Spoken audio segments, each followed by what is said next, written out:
welcome back. Thank you very much. Thank you. You too as well. Also, Indeed. Likewise. What are your first impressions, because I never really had this conversation with you, about the outdoor fireplace? Faux fireplace. Faux fireplace. I think it looks amazing. Yeah. I honestly, I had no idea what you were building.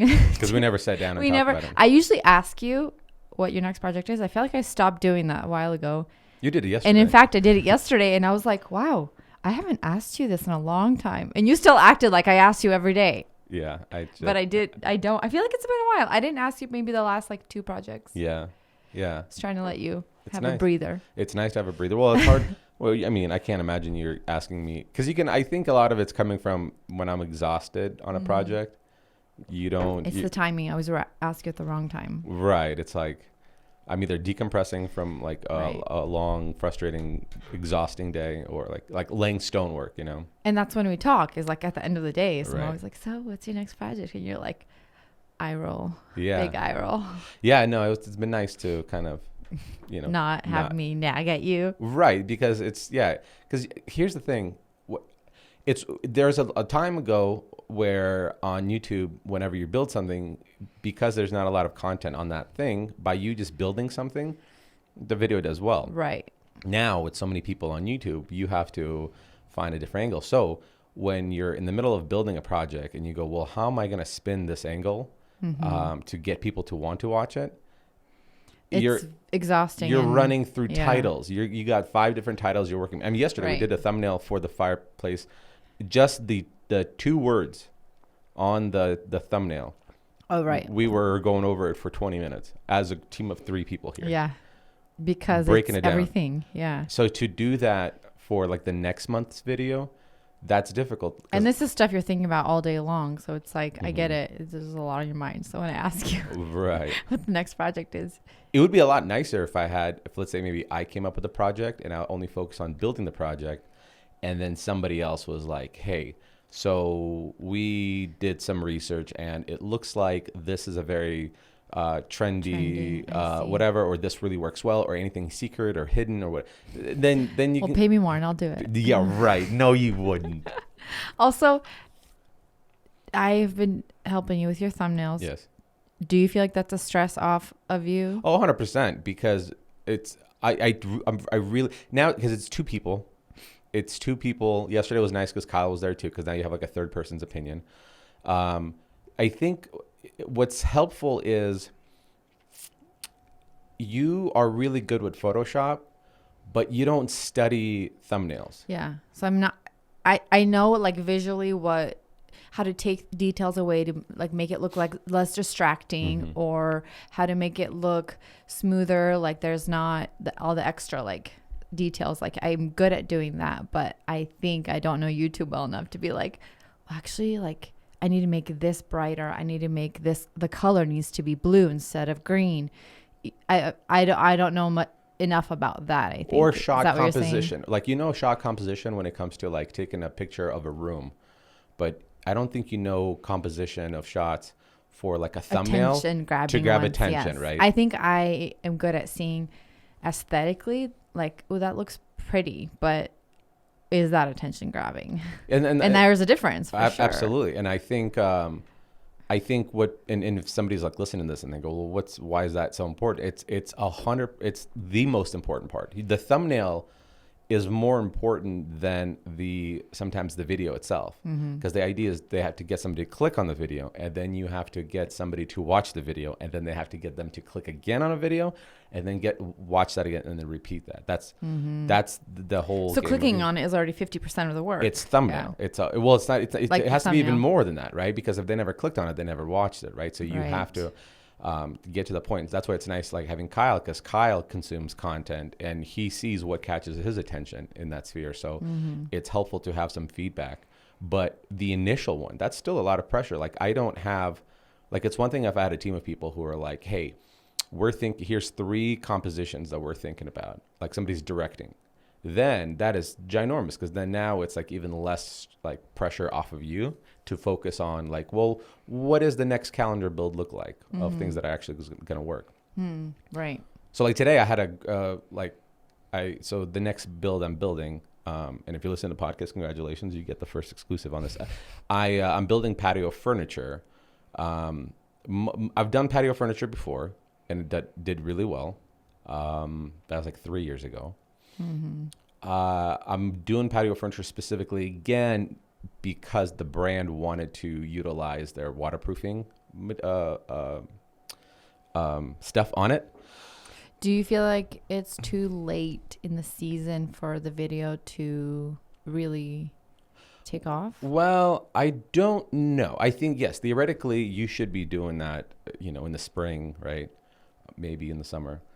But what ends up happening is if you build something and it's a unique enough of a build and unique enough of an approach and there's a unique enough of a story and thumbnail, then people will watch it. Yeah. It's not like you don't think it's less of people saying, looking up patio furniture and going, I want to build patio furniture. It's more like, ooh, I want to see the next thing he's building, or the title is something catchy and they go, oh, I wonder how he did that. Correct. It's not so much they're watching it because they want to build it. You could still build a cold plunge. So I did a cold plunge video. The video is performing well. That you can build that cold plunge in the wintertime and it'll still perform well, just because it's a topic of discussion that you want, or something that you in the back of your mind. If you think about it, most people who want a cold plunge are the people who are the people that are watching the cold plunge are the people who are like, I really want the idea of having a cold plunge, and they might not even build it, but they just wanted to see how. They just want to see it. And I think that's most of the content that now is consumed. It's less for like a tutorial, which people still do that too, but I think so much of it is just entertainment. If you look at some of the top 20 content DIY creators, and I believe I'm in that 20 list of 20. I don't know where I fall in the list, but I'm definitely in that 20. They're all people who I know and are friends of mine, or acquaintances at the very least. And because we go to all these conferences together, we know each other, because that space is kind of when you've been doing it long enough it's kind of small compared to the new people that are coming out. And where was I going with this? Slipped my mind. You were saying that YouTube content creators, I was talking about how people consume content for entertainment. Oh yeah. So you take those top 20 people, the creators, and you look at their titles from today and compare them against titles 3 years ago, maybe even 2 years ago. And I was in the same boat. Titles 3 years ago were DIY. Everything was chair, DIY. DIY simple table, how to build a table. Now, all those people, they saw that those videos are not working anymore unless you have something like a one-off. Like you could get away with DIY cold plunge because there's not a lot of DIY cold plunges. The only DIY cold plunge is a guy with a horse trough, put water and some ice cubes in there. But to actually have water cooling and insulation. And so, but most of the things like that. So you have to have, like John Malecki is a great example. John Malecki makes a lot of river tables, right? It's the epoxy pour river tables. So it's like live edge slabs in the middle. He'll like pour like opaque epoxy, and it looks really cool. He's got dozens upon dozens of videos around cutting wood, like rough sawn lumber, falling down trees and whatnot, to epoxy pours. And he's doing fantastic when it comes to views because he's not exhausting anybody. He's just every video, even though the idea of like he is turning into another version of that, it's all complete entertainment. And there's like any story, there's a storyline that goes. And, some of it is it's a very unique piece of wood, or, things went wrong, or this is, an expensive machine or something like there's enough of a storyline that people are not there to really watch it for how to do it anymore. Right. It's the captivating thing of like, ooh, exactly. This stopped me mid scroll. I want to see. Johnny Builds is another great example. He has like one of the recent one I saw. It says like, built this thing. My wife couldn't believe that I sold it for $6,000 or something like that. And anybody like going through their browse on homepage on YouTube, anybody goes like, wait, because you don't see the finished product, and it's very intricate, and your curiosity kicks in. You go, of course. Whoa. Would you sell for $6,000? I'm curious. Yeah. You know. Hey guys, real quick, let's take the sponsors of today's episode, Flex Seal. These days with inflation and uncertain economy, finding ways to save is pretty important. But saving doesn't always have to mean sacrifice. One of the ways we can all cut on costs is to consider repairing things that are broken and damaged instead of replacing them. In times like this, Flex Seal family of products are essential to keeping homes and businesses up and running without the extra expense of buying or replacing. Almost everything we own has a lifespan. Our homes, our cars, and the stuff inside. Things break, things wear out, but the answer isn't always replace these things. Many times you can fix it instead, and I've found that when it comes to extending the life of your stuff, Flex Seal is very often the answer. You can coat a rusted patio table with Flex Seal, you can repair a broken vase with Flex Glue, and it's not just the stuff in your house. You can fix things on the fly on your vehicle as well, whether it's the garage or on the road. So get prepared to repair so you don't have to replace. Head to the retailers near you and stock up on Flex Seal family of products. Now, let's get back into this episode. Yeah. So it's interesting. So I was thinking about this the other day. Clickbait has a really negative connotation, and clickbait does not work on YouTube anymore. It did a while ago, maybe 10 years ago, 6 years ago for sure, where you would go, you wouldn't believe what happened. And nothing happens. And that's, I think, where the negative connotation from clickbait came from. Right. Because people were like faking. Right. Whatever. But thumbnails have to be to a certain level of clickbait, because the idea is that you are trying to get somebody to click on this and you're baiting them with some kind of premise. Right. And that premise has to be, true, right? Or else it's a negative connotation. But everybody does this. It could be like something a little bit extreme, but still along the storyline. Correct. You look at you see everybody doing that. Any TV show, they do started like James Corden. There you go. On today's episode, so and so happened and that happened, and you go like, what? Or a trailer to a movie. That's another great one. They're trying to get you to or news headlines. Right. It's the same. It's all trying to catch your attention to get you to stop and read that. So it's bait of the clicks. It's bait of the clicks. Bait of the clicks. It's part of. So for this patio furniture, you're gonna do like, I built patio furniture with one arm with this gun that's built in with this gun. That's me like driving nails with one hand behind my back. I mean, that'd be extreme. People would watch it. Do you already have a hook you're thinking of? I don't. I have a few lists of ideas. I built patio furniture on my knees. I don't know if you're understanding the hook. I mean, you got to make it extreme. You got to make it. Like you can build what the direction I'm probably leaning towards is a budget friendly while staying cool. But you can also go like I built the most expensive. Yeah, that's true. People will probably watch that too. It's interesting how, I mean, I guess it's always been that way, but now we're just seeing it more because of social media and how much you have to like really grab at somebody's attention. Be like, stop at my video. Well, we're seeing that is because we are just seeing more people. There's more people. There's just more people. There's more people. There's more content to sift through. Yeah. So going back to your fireplace, I had no idea that you were even building that. I think initially you told me you were going to try to do a double-sided fireplace. I think that was the original plan. I couldn't get a sponsor for a double-sided fireplace because those are really expensive. How much are they? I think they start at like $5,000. Wow. And so you would have to get a new insert for both, right? Correct. I see. Correct. So essentially you would be tackling both fireplaces at the same time. And like, I wonder how often we would use an outdoor fireplace. Do you think we would?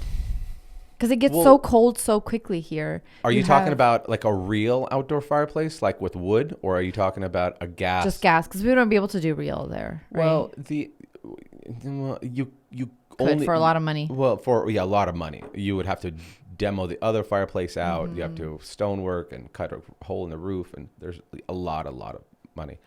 Well, I mean, if you think about it, a real, fake, or even electric fireplace in the setting of the patio, like around it, you're not there to keep you warm, even if it's a real fireplace. It's like an aesthetic thing. Yeah, right? Even if it's a real like this, because you're not that close to it, so it doesn't give off. Unless you sit on that hearth. Yeah, you don't hearth. How did you call it the first time? I thought I said hearth. Hearth. I think I said hearth. Like Earth with an H? Hearth? Mm-hmm. I think it's hearth. Hearth, yeah. Is that wrong? I think it's, well, I mean, it's hearth, I think. But this chick. Like hearth in hand. Hearth in hand? Is that how they spell it? Hearth? Hearth? Huh. Now I'm confused because maybe it is that. I don't know. Anyway, I don't think you said it that wrong. Okay. But there was one time in your video where you said it, there was 2 ways you said it. Yeah. Anyway, it was cute. Well, thanks for watching the video. I appreciate that. You made me. I'm just kidding. I did make you yesterday. No, you asked me and I said, yes, I do want to watch it. I'd love to. But going back to the fireplace thing, that's what you told me initially. And so I thought that's what you were doing. And then somewhere midway through, you were like, or maybe in the beginning, I just never talked to you. Mm-hmm. You axed that idea and then decided to do something to cover, because we have in our bonus room, we have a gas fireplace. Mm-hmm. Yes. So it butts up to the end of the house, like the backside of the house. So there's a vent that comes out, exterior wall vent that comes out, and it's an eyesore. Mm-hmm. It really is. And the TV is mounted above it. Yeah, and the TV we mounted above it, and so it's just one of those things. Like it was just there. So I think you started figuring out this way to hide it, right? Yes. And initially, once you decided that you were gonna do like a fake insert, right? Yeah, I think originally the plan was going to be to essentially create an electric fireplace.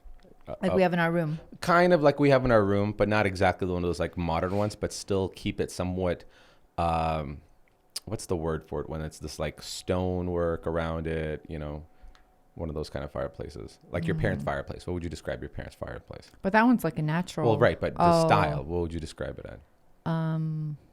I don't know. Okay. Good question. Well, whatever that is, that's what I was going with, but on electric side. But then the issue started coming with the exhaust vent that comes from the wall. It has to be redirected at that point. So I would have to redirect it through the roof, right? If I wanted to put this insert. Well, there's 2 issues. Number one, there's not enough space behind it. Well, there could be enough space behind it. But I didn't want to put a hole in the roof. Mm-hmm. Like I didn't want, like if you stand from the outside and you look at the thing, our roof is slanted and there's a few little vents that are popping off already, like the, what do they call it? Air vent? Is that what they call it in plumbing? I forgot. But then you mount like right in the middle of that another vent, which they stick kind of high. They're like 4 feet above, 3 feet above your roof line. And it's going to be a huge eyesore. So it's like you're going from one eyesore to like exactly. Another one. One eyesore is in front of you and the other one's on the roof, right? Yeah. And then like probably just roof stuff in general you didn't want to mess with. I don't like to mess with roof stuff just because you're creating more opportunities for some kind of leak. Right. But that wasn't the biggest issue. The biggest issue is the fact that I didn't want another like this thing sticking out from the center of the roof. You know what I mean? And they, like I said, they stick up pretty high. So the conclusion was if I can't move it and I can't install an electric fireplace, the best option is to just make it look like a fireplace and cover it with a fireplace cover. And that's kind of where I went with. Mm-hmm. So then you did the stone all the way up. I did stone all the way up. And you made it come out another. Yeah, I popped it off about maybe 16 inches or so from the wall. Yeah, so it's like grand. It looks really grand. I love that. Right, and then I did the benches comes out another 16 inches, I think. Mm-hmm. No, sorry, I think I popped it out like 12 inches, and then the 16 inches for the bench. So it worked out really well. It looks great. Like every time I go out there, it looks like it's always been there. Mm-hmm. It just looks like so seamless part of the house. Like why? Yeah. And I thought I would be bothered by the fact that it's not a real fireplace and it has this cover. But the reality is like when you go out there, you're kind of going out there to either hang out with company or you're going to go out there to watch TV. But you're not really going to go out there and every single time, even if it was a real fireplace, to start that fireplace. Right. And, so. I think so too. I don't know. A gas would be the best ideal just because it's always kind of going there. Yeah. But, I think I don't think, I was surprised that I would be disappointed. kind of. It's also a lot of money to spend on a fake fireplace. Right. I think the project all in all was $2,400. You know, obviously stone and is most of it. Well, stone was about half of it actually. Everything else is just like just adds up. Yeah. A little bit here, a little bit there. Right. Yeah, I think it was a lot of work for you, right? Beckham said it took you 5 days. 5 days, that's according to Beckham. You're not a fan. You were telling me you're not a fan of the beam, the mantle. Well, it's just that orangey color I don't love. But don't you think it goes with like the I think even if you did like a dark, like a more of a walnut color, I would have liked that more than the orangey. But it's just my preference. Well, the thing is, I wouldn't go with like a light oak for sure. I thought you did. No, I would say even darker. Like do like a walnut color, like that deep brown would look really pretty.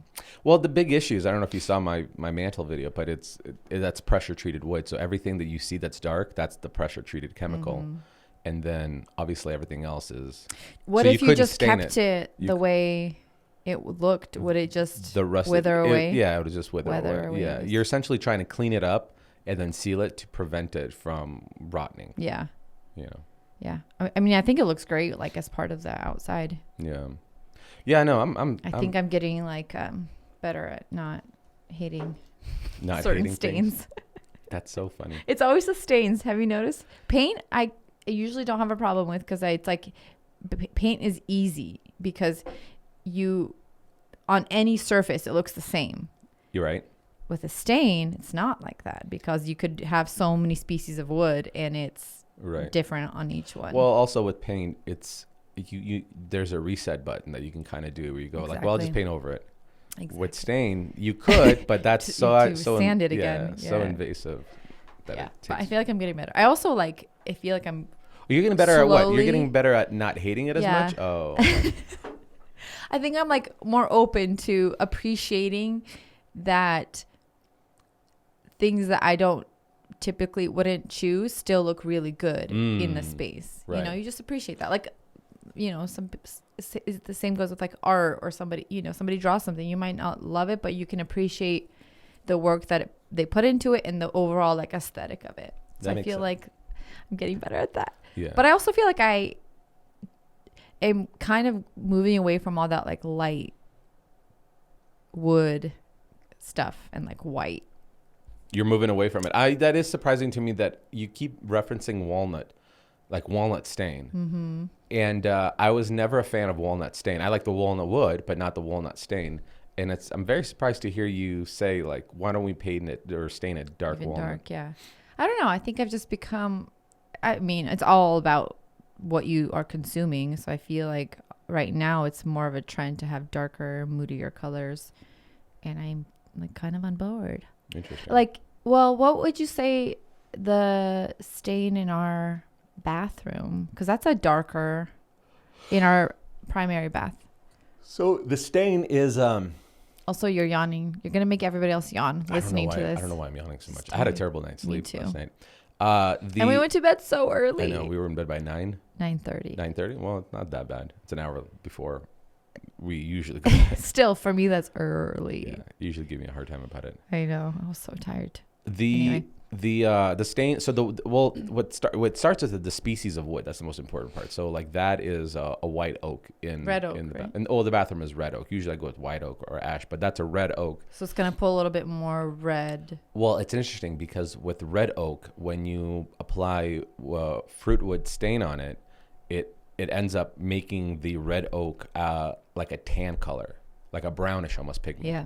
Versus when you're messing around with the barn door fiasco that we had, that was a Douglas fir and it had red pigment in it. So when you're applying fruitwood on it or any other kind of stain, it was like bright orange. The red and orange, it turns into like an orange kind of thing. So it's just however it pulls. So that was fruitwood on the. That's fruitwood there, but it's also fruitwood right there on the island, and the island is maple, so it still played two different things because the island it looks completely different in the bathroom and in the kitchen. It's wild. It looks completely different. But so you're moving away from those tones? Is that what you're saying? I'm moving away from like. Remember how I used to just only love like the light look. Yeah, the IKEA look, IKEA wood, where it's almost white wood. And then like a lot of like whites.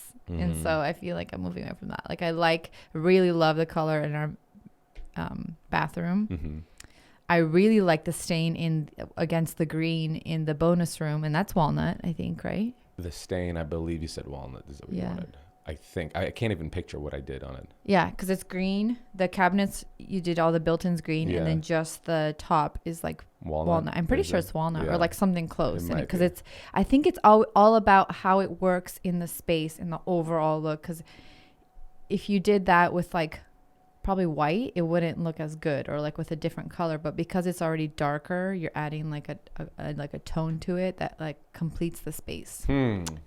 And I think that's what I'm appreciating a lot. It's like it's all working together somehow. Yeah.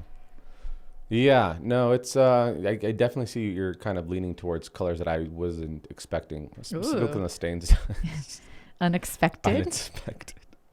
Yeah, it's all. I think I'm just also trying to get out of my comfort zone and try things that are maybe I wouldn't pick initially, but it's kind of fun to play around with. So like with a kids' room, it would be fun to do, I think, something totally different. Like what? I don't know.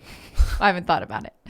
Well, it's going to be weird to do something too crazy because... No, I mean, you still want to stay in the aesthetic of the style of the house. Wait, what are you going to do in the kids' bathroom? Yeah. Oh, I thought you said the kids' bedroom. Sorry, I meant... You're like, what? No, we already did that. Yeah, they have a built-in blue bunk bed. I meant their bathroom. I think it'd be fun to do like some kind of...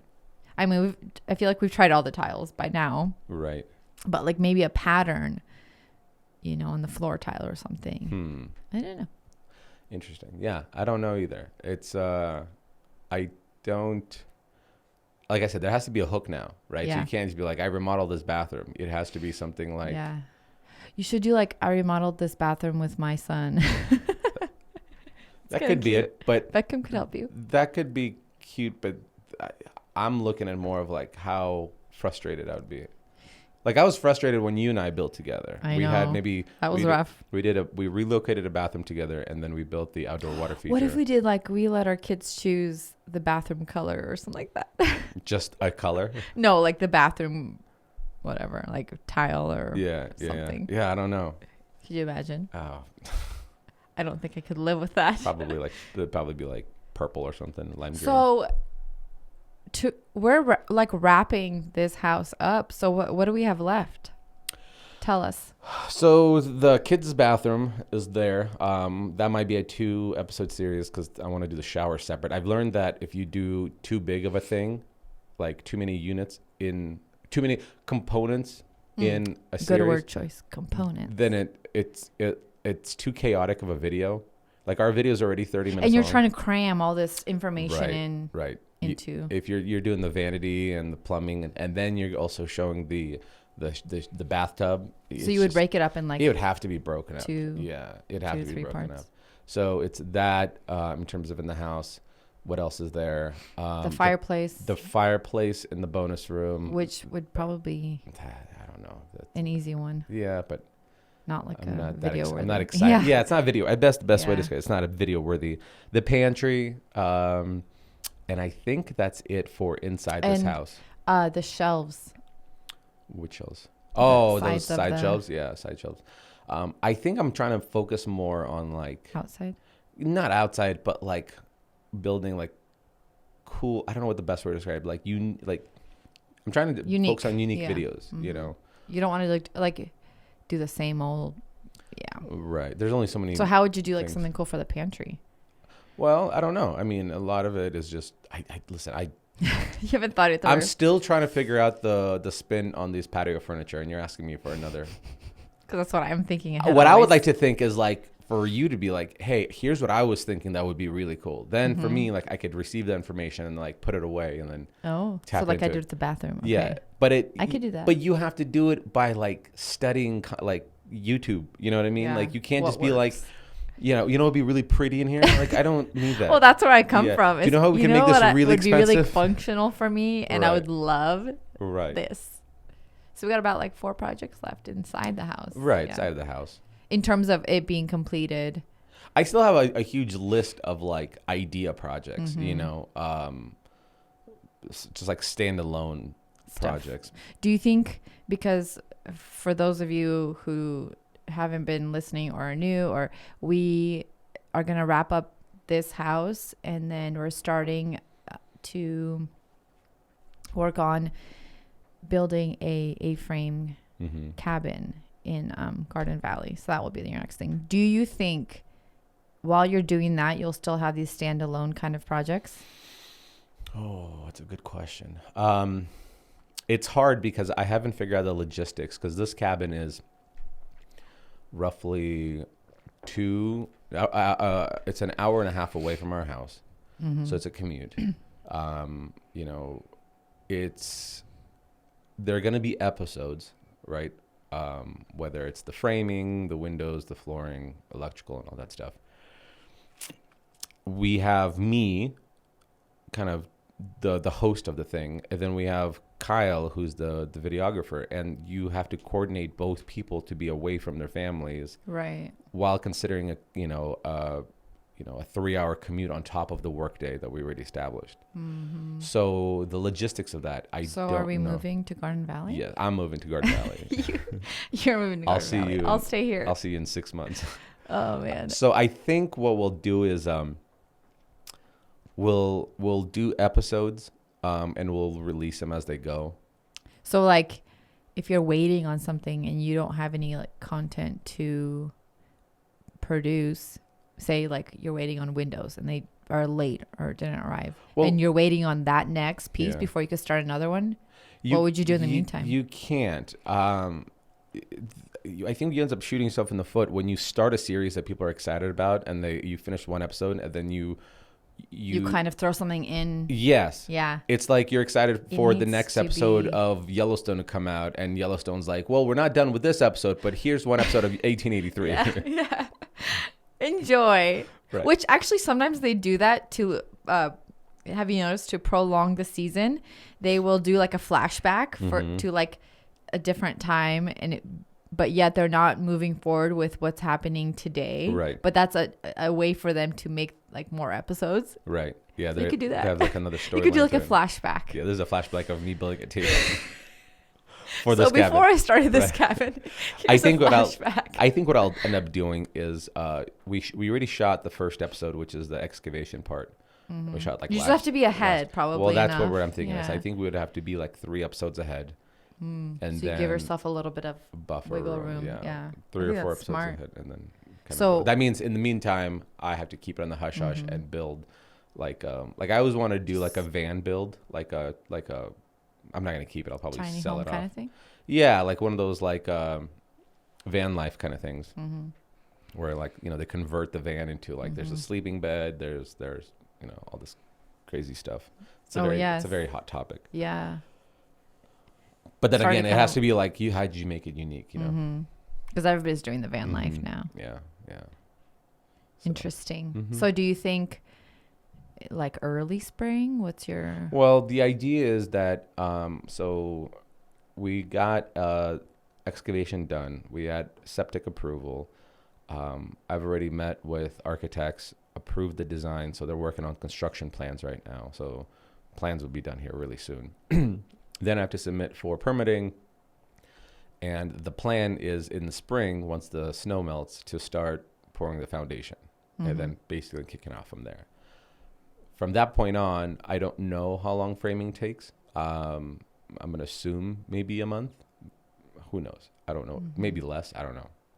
This is like a big ordeal for me because I have to now learn how a home gets built start to finish. Yeah. And it'll be an interesting process for us. You're saying us. That's because we're in it together. I won't be done with framing. You're like, so what do you do next? What's the next project? Right. Yeah. Yeah, we're in it together, babe. That'll be an interesting series. Well, I'm excited. I mean, it's going to be a lot of work and stressful for you, but yeah, not looking forward to it.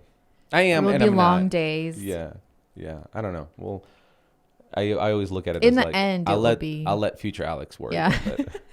6 months from now, Alex. Yeah. March, Alex. I'll definitely have less hair. Not if you get hair plugs. Yeah, I need a hair plug sponsor. If you're looking for someone. Yeah. All right. I got to go get some coffee. Folks, I know you, and you got to take off too, right? Don't you have some stuff because you're going on a girls trip? Girls trip must be hard. Where are you going? So, well, I was supposed to go to Florida, and then Ian, little old Ian, Hurricane Ian. Yeah, we're actually supposed to leave tonight, mm-hmm. and yesterday afternoon was when the hurricane hit. So we, as of I think Sunday, Monday, we kept looking up, obviously news about it, and we're like, we should probably cancel. Yeah. So we canceled it and decided to do Vegas instead. So that will be fun. I'd be curious to find out, what does it look like? Do they ground all planes in Florida when that happens? They did, yeah. All the airports were closed. All the airports, okay. So and Tampa, just Florida or? No, not all. It was just the Tampa area. It was like Sarasota, Tampa, like a little bit in that area where my parents have the house. So the airport is I think it's, well, I don't know about right now, but it was all the airports around the area were closed. Yeah. Because what I was going to say is I'd wonder because they could obviously see the trajectory of the flight pattern. And of course, all the airlines want to continue to make money, right? So I'm curious, let's say the exact path of travel, they cancel all the planes for those, but then the outskirts ones, they're still there. Do you have a very bumpy ride because there's still some Probably. wind, Oh my God. I bet you everything around there, they were kind of just like rerouting because I saw on the news today, there was a clip of a reporter in the hurricane and he got hit by a tree, like just on his leg. It was like a small one, but like, I don't know if it was a branch or like a tree. But first of all, why are you reporting in the middle of the hurricane? Because he's trying to get views. Those are the people But you could die. Yeah, but he could also be like, the one. Well, he's getting the views now because it's all over the internet now. It looked really sad. And then he it hit him in like the leg and he kind of like fell. And then he got back up and was like running towards what is it called? Like the street sign and like grabbed it. And there was another street sign next to him that was already like fallen over. And he's like barely making it. Fake news. This is Russia propaganda, right? Russia propaganda at its finest again. Oh man, it looks rough out there. Well, that's a guy that's going to get like a promotion. He's going to get he really put his life on the line. Yeah, I mean, that's, for his job. You turn down that position, because at the end of the day, they're trying to report the news that people want to watch. So that's like a prestige thing, right? So you're becoming like essentially a celebrity. It's exactly what you're doing on YouTube. You know what I mean? Like, how do you make a video that millions of people watch? That's what the guy does. You take that job. Clickbait. It's clickbait. Oh man. Anyway. So you guys end up going to Vegas. Vegas with the girls. Which I have never been to Vegas ever in my life. So this will be very interesting. To do it with a bunch of girls. Yeah, it's I think you will be surprised. I don't have I know there's this Cal, you been to Vegas? Once a long time ago. Were you there during the night on the weekend? I don't think so. No. I mean, it's pretty crazy. I'm sure it'll be real fun. I think we're just going for the pool, so it's gonna be 97. It's funny that you're saying you're going there for the pool where it's still hot here. I know. And your parents have an incredible pool. Why are you flying somewhere to go to the pool? It's different. You're staying in a hotel. You want to be in a pool full of skanky girls and bad tattoos. And buying $20 drinks. Buying $20 drinks because you're going there for the pool. Oh, man. So not ready for it. I mean, I've never had a desire to go to Vegas, so I don't know. My expectations aren't like that high. I've been to Vegas twice. Both were for buddies who are getting married. And the only reason we would go there is the fact that you can go gamble. That's the only, and you don't gamble. So but we could try. Oh my, just to give them the money and then don't play. What if I'm really good at gambling? Which part? All of it. All gambling. I'm good at all gambling. I'm competitive. Maybe that's gonna work to my advantage. That'll make you lose more money. I won't you gotta be emotionally detached from it and strategic. You don't know how to play poker. You don't know how to play craps. No, I don't know how to play any of that. Yeah. Yeah, it will be fun. Yeah. It'll be so fun. It'll be so fun. So interesting. Yeah. Anyway, so you got to do Vegas once. Yeah, that's true. I think the shows I hear are really great. But it's interesting because I feel like I know people who are like, oh, Vegas is so overrated. And then I hear people who like going there with their families and are like, it's actually so fun. We go with all our kids every year. And I'm like, well, they stay in so during the day, Vegas is just fine. It's just like another touristy thing. Well, then we'll just stay at our hotel at night. Yeah. When the sun goes down, that's when, when the sun goes down, the sluts come out. That's I do want to see a show. Maybe we can go catch like some kind of. Yeah. I heard the shows are great out there. I've never seen any shows out there. You have enough shows. Yes, I have enough shows. At home. Yes. That's very true. Alrighty. Right. Well, thanks for listening, guys. Hopefully Irina comes back without losing any our house. tattoos? Without any tattoos. Well, that's my first tattoo was in Vegas, actually. Yeah. Yeah. All right, I'll guys. write your name on my leg. Do it. All right, guys. Thanks for listening. Thanks for watching. See ya. Bye. Bye.